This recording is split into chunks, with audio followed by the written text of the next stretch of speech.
लाई हयात आए कज़ा ले चली चले, अपनी खुशी से आए न अपनी खुशी चले। आजकल हम सब फालतू बैठे हुए हैं। घर में आदमी फालतू बैठा हुआ है, बाजार में दुकानदार फालतू बैठा हुआ है, यहाँ तक कि चिड़ियाघर में शेर फालतू बैठा हुआ है। सब बस ऐसे ही टाइम पास कर रहे हैं। पहले लोग हाथ पर हाथ धरे फालतू बैठे रहते थे, आजकल लात पर लात धरे फालतू सोते रहते हैं। लॉकडाउन के इस दौर में 2 महीने से यही हो रहा है। लोग सुबह उठते हैं, फिर थोड़ी देर फालतू बैठकर सो जाते हैं, फिर उठते हैं, फिर थोड़ी देर और फालतू बैठते हैं, फिर सो जाते हैं।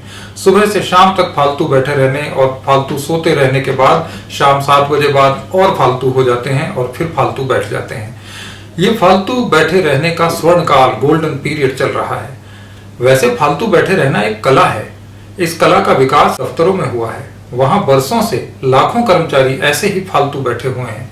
काम 10-5% लोग करते हैं, जिन्हें फालतू बैठे रहने वाले कर्मचारी फालतू का कर्मचारी बताते हैं। कहीं बाबू फालतू बैठा हुआ है तो कहीं अफसर। कुल मिलाकर घूम फिर कर बात फिर वहीं आती है कि सब फालतू बैठे हुए हैं। आजादी के बाद जब दफ्तर नए नए खुले थे तो थोड़ा बहुत काम होता था। तब बातें कम होती थी, काम ज्यादा होते थे। जैसे जैसे काम बढ़ता गया वैसे वैसे जमीन पर दफ्तर, दफ्तर में कर्मचारी और कर्मचारियों में अफसर उगते ही चले गए। ऐसे दफ्तर भी खुल गए जिनका न तब कोई काम था न अब कोई काम है। वे तब भी फालतू थे, आज भी फालतू हैं। हमारे शहर में 50 साल पहले टिड्डी का हमला हुआ था, तो सरकार ने एक डिपार्टमेंट खोल दिया जिसका काम टिड्डी भगाना था। इसका नाम था टिड्डी नियंत्रण विभाग। इसमें बहुत सारे कर्मचारी भर्ती किए गए, बहुत सारे अफसर थे। जहां ये लोग रहते थे उस कॉलोनी को लोग टिड्डी कॉलोनी कहते थे। शहर में कोई नहीं जानता था कि ये लोग अपने इस इतने बड़े दफ्तर में काम आखिर क्या करते हैं। इस ऑफिस की एक जीप भी थी जो कभी चली ही नहीं।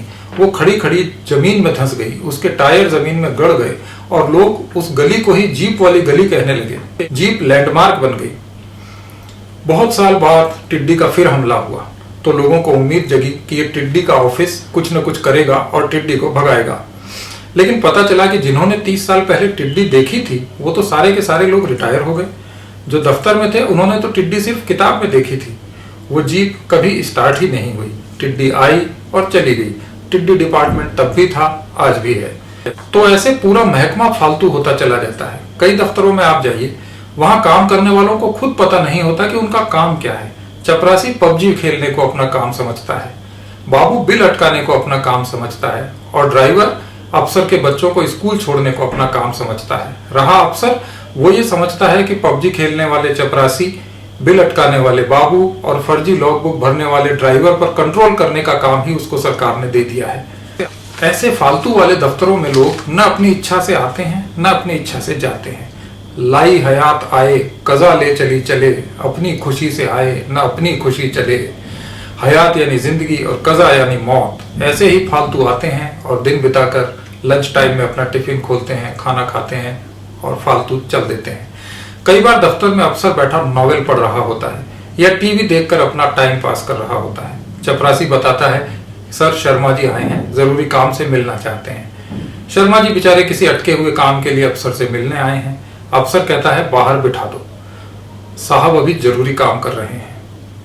शर्मा जी को बाहर बिठा दिया जाता है। उनसे कहा जाता है कि थोड़ी देर इंतजार कीजिए। ये थोड़ी देर आधे घंटे से लेकर 2 घंटे तक कुछ भी हो सकती है। तो पहले जहां सिर्फ एक अफसर ही फालतू बैठा था, अब अपने केबिन में अफसर और बाहर रिसेप्शन पर शर्मा जी, 2-2 लोग फालतू बैठ गए। तो ये एक काम है, एक कला है फालतू बैठे रहना। हम लोग इसके उस्ताद हैं, इससे बोर भी नहीं होते। फालतू बैठे बैठे थक जाते हैं तो सो जाते हैं और उठकर फिर से फालतू बैठ जाते हैं। हर मोहल्ले में कुछ लोग ऐसे होते हैं जिनका गुजारा बाप की पेंशन या पुश्तैनी मकान के किराए से चलता है। ये लोग पूरी तरह फालतू होते हैं। ये लोग दिन भर फालतू होते हैं तो पूरा दिन मोहल्ले में कौन आया कौन गया, किसकी लड़की का किसके साथ चक्कर चल रहा है, किसके घर में डोमिनोज का पिज्जा आया, ये सब नोट करते रहते हैं। मोहल्ले के लोग उनको फालतू का आदमी मानते हैं और ये लोग खुद को फालतू टाइम खराब ना करने वाला आदमी बताते हैं। पहले गाँव में कई लोग फालतू होते थे जो दिन भर कहीं न कहीं बैठे ताश खेला करते थे। आजकल शहरों में भी बड़ी तादाद फालतू बैठकर टाइम पास करने वालों की हो गई है। फालतू आदमी हमेशा बिजी नजर आता है। वो ऐसे काम करता है जो बिना फालतू हुए किए ही नहीं जा सकते। वो मोहल्ले के बूढ़े बुजुर्ग को अस्पताल दिखा लाएगा, घर में अलमारियां, शीशे का सामान और मेज कुर्सी चमका देगा, शाम को कॉलोनी के पार्क में सिंचाई कर देगा, दशहरे पर रावण जलवा देगा, होली पर चंदा इकट्ठा करवा देगा।